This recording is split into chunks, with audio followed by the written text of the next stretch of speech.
Hello friends, नमस्कार। मैं हितेश कुमार एक बार फिर से आप सभी का ज्ञानकोश यूट्यूब चैनल में स्वागत करता हूं। आज का जो हमारा विषय है वो है चीन का अन्य देशों के साथ में जमीनी विवाद। तो जो चीन का अन्य देशों के साथ में विवाद चल रहा है जमीन को लेकर के, आज की वीडियो में हम पूरा का पूरा वही मैटर पढ़ेंगे। तो चलिए शुरू करते हैं। सबसे पहले तो चीन का जो जमीनी विवाद अब एकदम से उभर कर सामने क्यों आया है, क्योंकि चीन ने अब मध्य एशियाई देश तजिकिस्तान के पामीर के पहाड़ों पर अपना दावा कर दिया है और चीन की जो सरकारी मीडिया है वो अब पामीर के पहाड़ों को चीन का ही हिस्सा बता रही है और उस हिस्से को अब वापस लेने की सलाह दे रही है।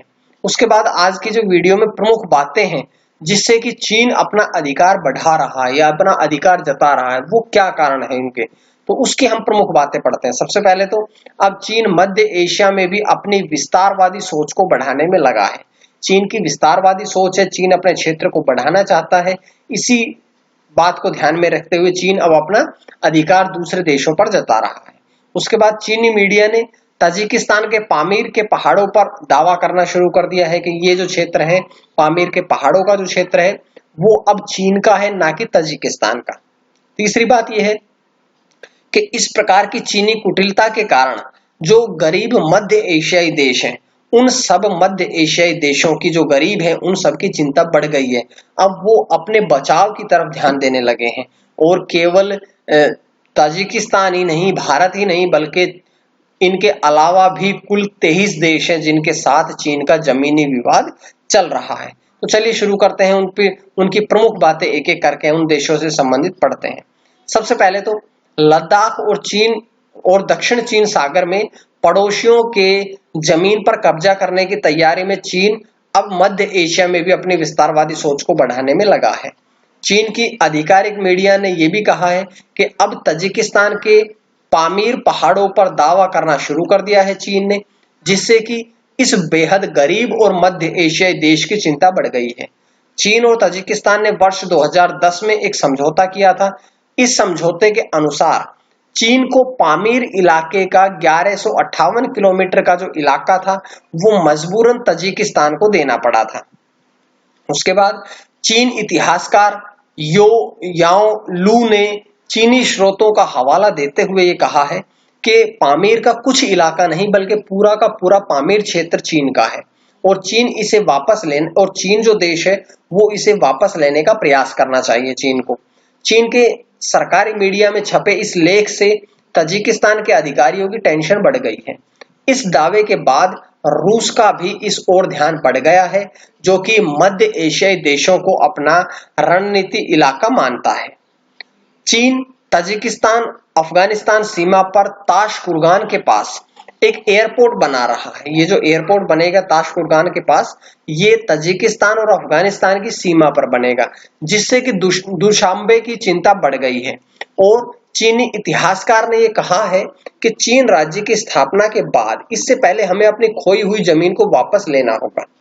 कुछ जमीनें हमें वापस मिल गई है, लेकिन कुछ जमीन जो है वो अभी भी पड़ोसी देशों के कब्जे में है। इनमें से एक प्राचीन इलाका है पामीर का पठार है। ये 128 साल से विश्व शक्तियों के दबाव में आकर के चीन ने तजिकिस्तान को दे रखा है, जिसे अब चीन को वापस लेना चाहिए। अब बात करते हैं कि ऐसा क्या कारण है कि चीन अब तजिकिस्तान पर अपना अधिकार दिखा रहा है। उसका कारण यह है कि इसके अतिरिक्त चीन सरकार तजिकिस्तान सरकार से सोने के भंडार के बारे में बात कर रही है। चीनी रिपोर्ट के मुताबिक तजिकिस्तान में ही अकेले 145 सोने के भंडार है। तजिकिस्तान की सरकार ने चीनी कंपनी को इन खानों को विकसित करने और खनन करने का अधिकार दे दिया है। अधिकारी जो अब इन गतिविधियों की निगरानी कर रहे हैं, उनका कहना है कि यह चीन का पुराना हथियार है और वह सड़क और एयरपोर्ट के जरिए तजिकिस्तान की ओर ज्यादा जमीन का दावा कर सकता है। अब बात करते हैं कि अकेला भारत ही नहीं है, बल्कि भारत के अलावा दुनिया के 23 देश ऐसे हैं जिन पर कि चीन का सीमा विवाद है। दुनिया की सबसे बड़ी जनसंख्या वाला और क्षेत्रफल के अनुसार दुनिया का तीसरा सबसे बड़ा क्षेत्र चीन एक ऐसा देश है जो अपने आसपास के 14 सीमाओं को शेयर करता है, अर्थात चीन की जो सीमाएं हैं वो 14 देशों के साथ में लगती है। लेकिन चीन ऐसा नहीं मानता। चीन तो ये कहता है कि मेरी सीमाएं जो है वो 14 नहीं बल्कि 23 देशों के साथ में लगती है। चीन से महज भारत ही नहीं बल्कि विश्व के 23 देश परेशान हैं। सबसे पहले बात करते हैं ब्रुनेई, कंबोडिया और इंडोनेशिया जो है, इन देशों पर भी चीन ने अपना दावा कर दिया है। दक्षिण चीन सागर में कुछ तटीय द्वीपों पर ब्रुनेई का कब्जा रहा है। हालांकि चीन को ऐसा लगता है कि ये जो ब्रुनेई के इलाका है ये भी चीन का ही है। क्यों? क्योंकि मिंग राजवंश जो था 1368 से 1644 तक ये कंबोडिया तक फैला हुआ था और इस आधार पर चीन का कंबोडिया पर भी अधिकार होना चाहिए, जो कि कंबोडिया ऐसा नहीं मानता है। इसके बाद बात करते हैं दक्षिण चीन सागर के कुछ इलाकों पर कंबोडिया का अधिकार है। हालांकि चीन का यह कहना है कि ये जो दक्षिण चीन सागर के कुछ इलाकों पर इंडोनेशिया का जो अधिकार है ये इंडोनेशिया नहीं बल्कि ये पूरा का पूरा इलाका भी चीन का ही है। तो इन 3 देशों के ऊपर अपना अधिकार दिखाया। उसके बाद बात करते हैं कि इन सब के अलावा रूस के साथ लगती हुई 1,60,000 वर्ग किलोमीटर की सीमा पर चीन अपनी दावेदारी जता चुका है। दोनों देशों के बीच में कई समझौते हुए हैं लेकिन अब तक कोई नतीजा निकलकर सामने नहीं आया है। ताइवान चीनी गणराज्य का हिस्सा है।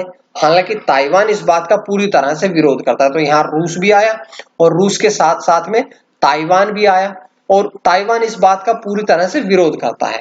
सिंगापुर के साथ चीन का विवाद दक्षिण चीन सागर को लेकर ही है। अब देखिए यहाँ रूस, फिर ताइवान और अब सिंगापुर तक पहुंच गया है चीन। सिंगापुर के साथ चीन का विवाद किस लिए है कि चीन ये कहता है कि दक्षिण चीन सागर के पास में सिंगापुर का कोई अधिकार नहीं है कि वो यहाँ पर मछली पकड़ने आए, क्योंकि ये पूरा का पूरा इलाका जो है वो चीन का है, ना कि सिंगापुर का। उसके बाद पाकिस्तान से सीमा विवाद। पाकिस्तान तो चीन का देश है, चीन का सहयोगी है, लेकिन पाकिस्तान के साथ विवाद क्यों है, तो ये बात भी पढ़ते हैं। चीन और पाकिस्तान भले ही गहरी दोस्ती दिखा रहे हों मगर दोनों के बीच सीमा विवाद भी चला आ रहा है। अभी नहीं है लेकिन आने वाले समय में आएगा। क्यों आएगा? क्योंकि चीन और पाकिस्तान जो है वो दोनों ही जम्मू कश्मीर में भारत को घेरने के हालात में ऐसे गलत कामों में समर्थन करते हैं एक दूसरे का।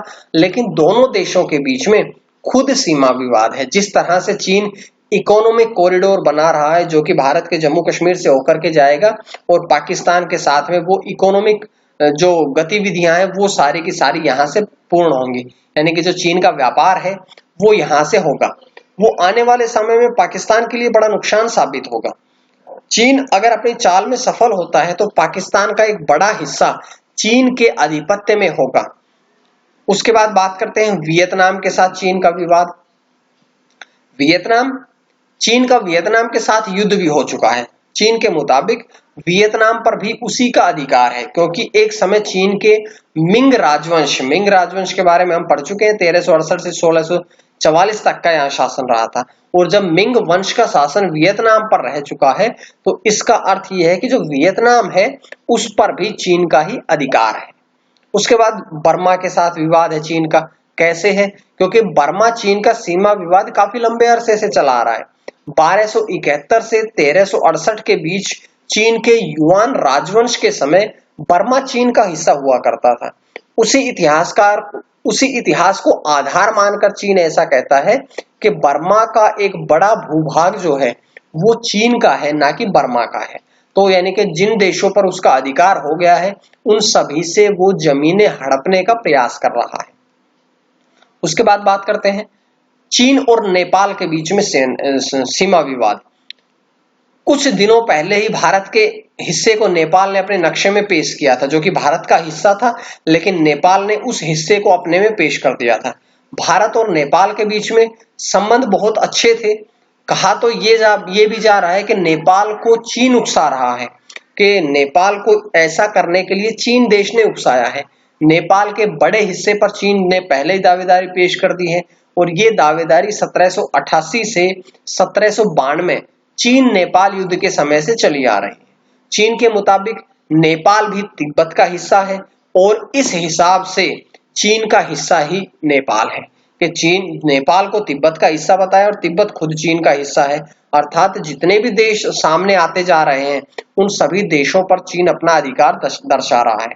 उसके बाद बात करते हैं भारत के साथ चीन का सीमा विवाद। भारत और चीन के बीच काफी पुराना सीमा विवाद चला आ रहा है। भारत के तमाम हिस्सों पर चीन अपना दावा पेश कर दिया है। दोनों देश 1962 में एक बार युद्ध कर चुके हैं, लेकिन इस विवाद का समाप्ति नहीं हो पाई है। जम्मू कश्मीर में अपना अधिकार दिखाया है, सिक्किम में चीन ने अपना अधिकार दिखाया है, अरुणाचल प्रदेश में चीन ने अपना अधिकार दिखाया है और इन सब इलाकों में चीन धौंस भी दिखाता आ रहा है। चीन दावा करता है कि जो मैकमोहन रेखा है उसके जरिए भारत ने अरुणाचल प्रदेश में उसकी 90,000 वर्ग किलोमीटर की जो जमीन है वो दबा रखी है। भारत इसे अपना हिस्सा बताता है। हिमालय क्षेत्र का सीमा विवाद, इसको निपटाने के लिए 1914 में भारत तिब्बत शिमला सम्मेलन भी बुलाया गया था, लेकिन ये भी पूरी तरह से बेनतीजा निकला है। उसके बाद है कि समझौते के बाद अफगानिस्तान के साथ भी सीमा विवाद चल रहा है कि पहले समझौता कर लेता है चीन अन्य देशों के साथ में और फिर उसको देख करके मुकर जाता है। तो ऐसे चीन का क्या करें? चीन के साथ साथ भारत के साथ साथ चीन का अफगानिस्तान के साथ भी सीमा विवाद बहुत पुराना है। वर्ष 1963 में एक समझौता हुआ था जिसके अनुसार चीन अफगानिस्तान के बड़े भूभाग पर अपना अधिकार जता रहा है। चीन यहाँ समय समय पर अपनी मौजूदगी दर्ज कराता है और इन इलाकों को अपना ही बताता है। जो क्षेत्र अफगानिस्तान में है उन क्षेत्रों को भी चीन अपना ही बताता है। अफगानिस्तान के बाद किर्गिस्तान पर बात करते हैं तो चीन का दावा है कि किर्गिस्तान के एक बहुत बड़े हिस्से पर उसका अधिकार है। क्यों?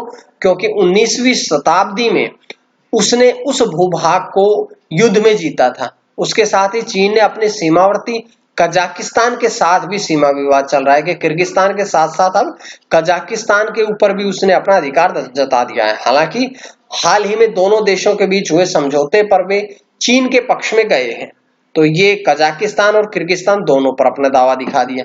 उसके बाद बात करते हैं साउथ कोरिया पर।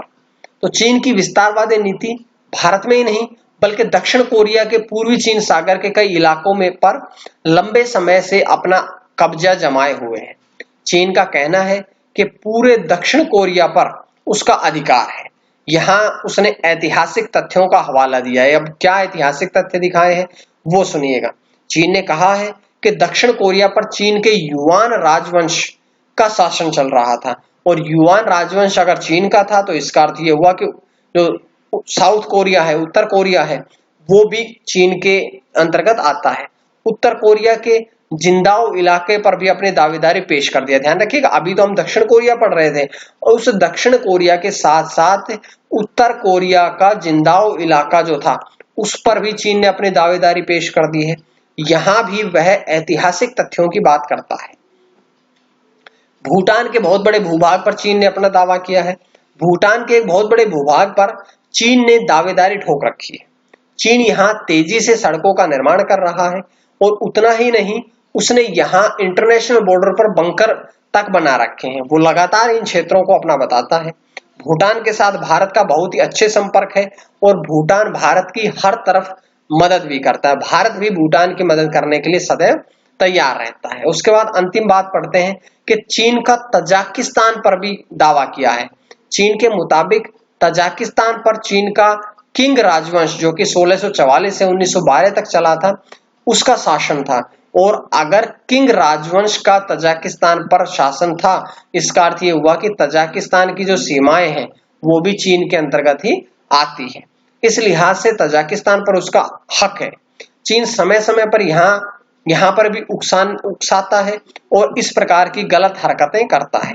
मुख्य रूप से अगर पूरी वीडियो का कंक्लूजन निकाला जाए तो यही है कि चीन सबसे पहले अपनी अर्थव्यवस्था वहां स्थापित करता है और उसके बाद में जब वो देश कर्जे में चले जाता है तो उस देश को कर्ज के बहाने अब उस देश को सताने लगता है, उस देश की सीमाओं पर अपना अधिकार जताने लगता है। तो इस प्रकार की ये पूरी बातें थी जो हमने आज की वीडियो में पढ़ी है।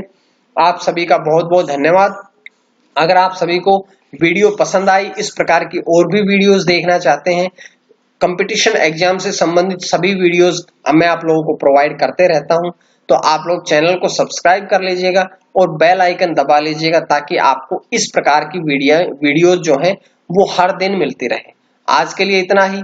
मां सरस्वती की कृपा आप सभी पर बनी रहे। आप सभी का बहुत बहुत धन्यवाद।